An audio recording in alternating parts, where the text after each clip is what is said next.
मराठवाड्यातील धाराशिव, बीड, जालन्यामध्ये पावसाचं थैमान. अडकलेल्या लोकांची हेलिकॉप्टरमधून सुटका करण्याची वेळ. 22 सप्टेंबरपर्यंत मराठवाड्यात 747 मिलीमीटर सरासरी पाऊस.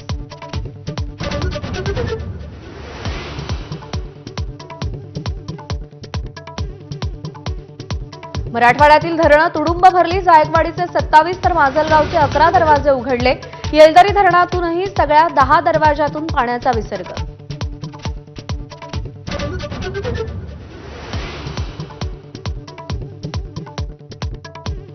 बीड जिल्ह्यात पावसाचा हाहाकार. माजलगावच्या सांडस चिंचोलीतल्या नुकत्याच प्रसूत झालेल्या मायलेकरांना एनडीआरएफनं वाचवलं.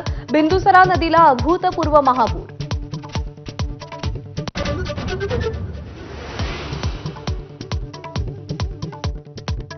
सोलापूर जिल्ह्यातल्या अनेक गावांना पुराच्या पाण्यानं वेढलं. माढा तालुक्यातील सीना नदीकाठची 16 गावं पाण्याखाली. सीना नदीत 2 लाख क्युसेकनं पाण्याचा विसर्ग.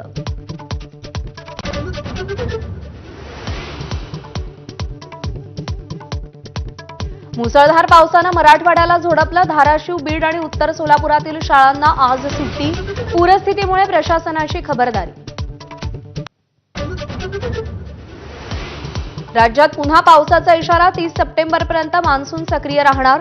पावसामुळे राज्यातील 65 लाख एकर शेती पाण्याखाली. मराठवाड्यात 1 जून 22 सप्टेंबरपर्यंत सरासरीच्या 124% पाऊस.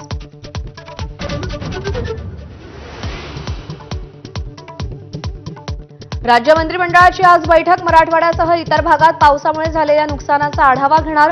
सरकार ओला दुष्काळ जाहीर करणार का याची उत्सुकता.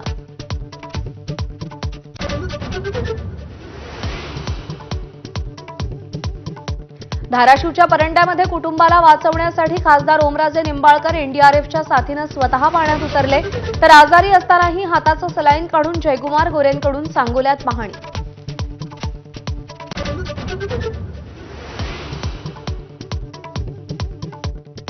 नवी मुंबईतल्या आंतरराष्ट्रीय विमानतळाला दिबा पाटलांचंच नाव. वनमंत्री गणेश नाईकांचा निर्वाळा. मात्र विमानतळाचं उद्घाटन 30 सप्टेंबरला नाही अशी माहिती.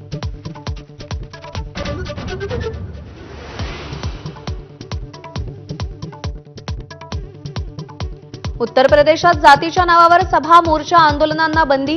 राष्ट्रीय एकात्मता धोक्यात येते म्हणून योगी आदित्यनाथ सरकारचा निर्णय. भाजपचे मित्रपक्ष मात्र योगी सरकारच्या निर्णयावर नाराज.